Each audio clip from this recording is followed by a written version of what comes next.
Here's a take that may be controversial. The worst thing, especially when you have an autistic child, is whenever they have the moments where they hurt themselves or others because they can't communicate. They're so dysregulated, it's impossible for them to. For my son, he becomes aggressive and he can get to the point where he hurts himself or others. And I think one of the most shocking things about it is he will hurt himself getting to you. You were to just put up something like your foot, he would push his face so hard in it, he wouldn't care, and it would leave like a shoe print on his face. He would take his own hand, scratch his face. He will hit himself in the head until he has bruises. That's just the reality. We don't like it. It's awful. It's gut-wrenching for every parent. We have him in school and therapy. Both school and therapy know to call us when it just gets too much. They are trained. They know how to help and mitigate these situations. But sometimes the inevitable is my son will have a difficult time.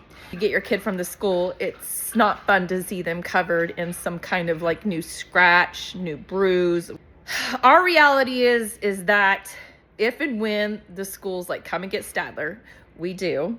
And we also know that that means that they have exhausted all options to keeping them safe, him safe, and other students safe. I am not surprised to see a new scratch. I am not surprised to see him have tears.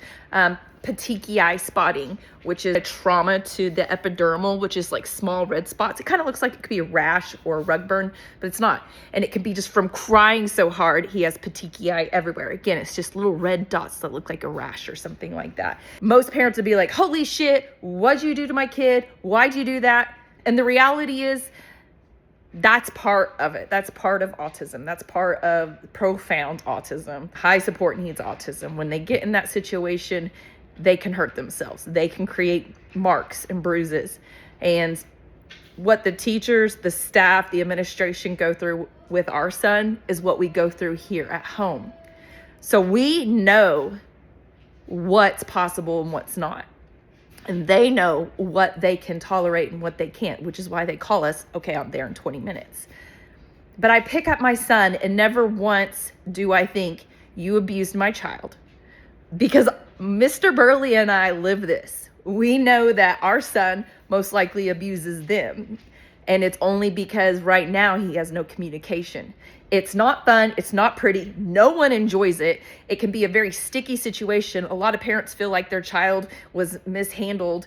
But the reality is, if your child displays these behaviors at home that shock you, that hurt him, SIBs, hurt you, you have to lock yourself away, those most likely are going to overflow into the school day. Once you have, like Mr. Burley and I have, a great team, open communication, just a perfect plan on how to help Stadler, get him regulated, have him enjoy his day, learn what he can. But the days he can't, they will try and they will call us.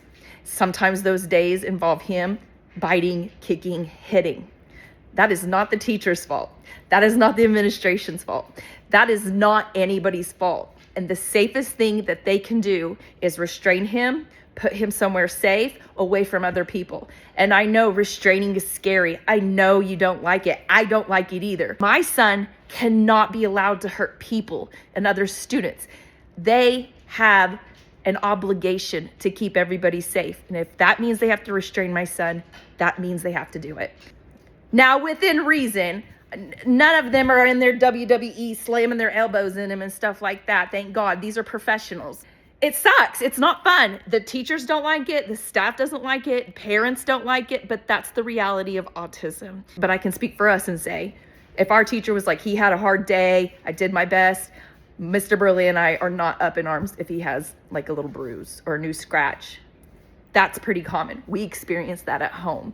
I just always kind of feel bad for the staff because I couldn't imagine being in that position. Like, I have to somehow keep myself, my other students safe, and I have to keep this student safe. But the only way for me to do that is to literally restrain him or put him in an isolated room.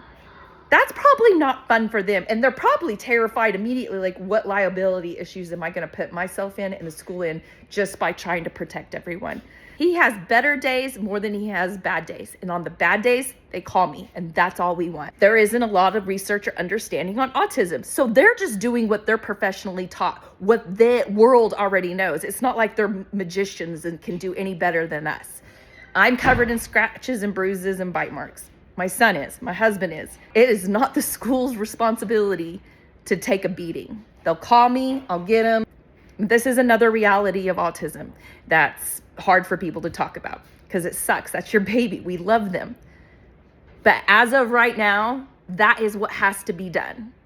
Allow some compassion and grace to the people who are taking care of your child while also trying to provide an education, not just for them, but for all other children with disabilities. Because how you feel lost and despair when it happens to you behind closed doors, that's what they feel like in their classroom with other students. Everybody's doing their best. And if you don't think that they are, you have every power to take your child out of that situation or request another meeting to find out what would be best for your child. And I know how Mr. Burley and I feel when he does it here. It fucking kills us.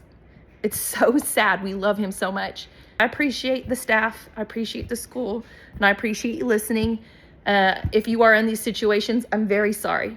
I'm very sorry because you don't feel good. You feel sad. It's your baby. The more we talk about it, the more we share, I think the more the world will open up to maybe some new ideas, some new techniques, and us just having the solidarity of not being alone. Hang in there.